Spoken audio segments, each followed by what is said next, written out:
Добрый день, коллеги. Сегодня мы, провели комиссионный выезд в хозяйство, крестьянское хозяйство Жасулан. Вот мы выехали на, скажем так, на зимнее содержание коров. Здесь протекает канал, где животные, кормятся, им дается сено. Здесь же у них и затишки есть в виде кустов. Но основное, что мы смотрим для хозяйств первого класса, это состояние коров, чтобы стадо было однотипное, упитанность была у животных хорошая. Смотрим наличие бирок. Первостепенная задача для хозяйств первого класса – это племенной учет. Поэтому обязательно должны быть животные прочипированные, забиркованные. Должны вести журнал учета, форма 3, форма 4. Бонтировка проводится каждый год. Бонтировка проводится с осени, с августа по октябрь. Вот, в принципе, сейчас мы проедем на ферму, на саму, где содержатся телята.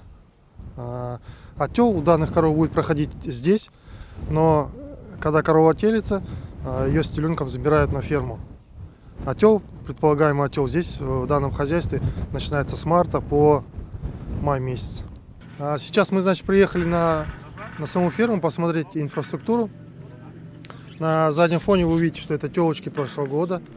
Как я уже говорил, отел здесь проходит в хозяйстве март по май. Мы смотрим инфраструктуру, базы, ограждения фермы, водопой как организован, где перевеска проводится, имеется ли раскол-фиксатор, весы, потом трап для погрузки и разгрузки животных. В целом смотрим кормовую базу. Мен Қойшығұлов Жаслан, шаруашылығыма келіп жатқан КХ Жаслан, өзім есімім Жаслан. Палата мүшелері первый классқа тапсырайын деп осы комиссия келіп жатқан. Сол жігіттер осы мал ұстаймыз осылай. Ақбас асыл тұқымды мал. Аналық сиырымыз 262 бас аналығымыз бар. Сиыр малы. 2015-те аштық шаруашылықты. Содан жүріп жатқан шамамыз бар осындай. Конструкция интересная. Как им пользоваться? Монтировку здесь проходили, да? Да. Или весы туда ставили? Или здесь весы были у вас? Здесь ставили? Просто я смотрю, вот по стаду у вас где-то процентов 20 рогатые коровы. Удобно вам рогатые или все-таки или без разницы? Без разницы, как ламу. Упитанность, что были? Да. Просто мы рекомендуем, хозяйствам 1 год передерживать.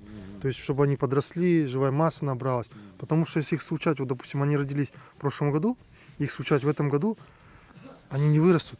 И телята потом мелко рождаются. Мелкий будет. Да. Отсюда измельчение идет поголовье, и потом фермеры говорят, казахское поголовье измельчает. Это же от технологий зависит. Поэтому надо технологию соблюдать. И для хозяйств первого класса мы всегда рекомендуем. Да, это затратно, но 1 год лучше передержать коров, телочек, да? Чтобы они в массу набрали 75% от живой массы и коров. И потом уже на сучку пускать. Малға енді қашарға спрос жақсы. Первый категория тоже спрос жақсы болғасын. Первый классқа өткіміз келеді. Бұқаларды жақсы алады қазір первый категория. Енді қашарларда сол 8 айдан 12 айға дейін сұраныстар жақсы қазіргі уақытта. Енді шөп деген сол өзіміздің леманның шөбі, сосын даланың қырқаның жусан, жай шөп. Өзіміз дайындаймыз. Жемді сол қаладан сатып аламыз. Жақсы бәрі жеткілікті. Шөбіміз де жетеді, жеміміз де жетеді, бәрі де жеткілікті қазіргі уақытта. Ештеңе ондай айтатын ештеңе жоқ. Жақсы бәрі де. Малды енді өзім жігіттерім бағады. Өзім қарауымда 4 жігітім бар, поварым бар, 5 адам бар қарауымызда, КХ Жасланда.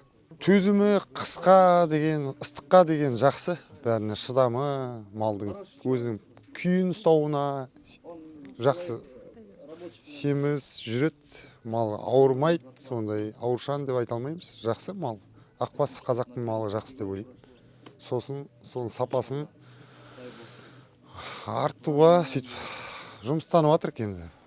Малды енді бұқаларды өсіріп, жемдеп, соны арендаға, затқа, адамдарға қолдануға бергіміз келеді. Малдың сапалы, качествосын кішкене жақсы қылып ұстағымыз келеді, сондай өзімізде.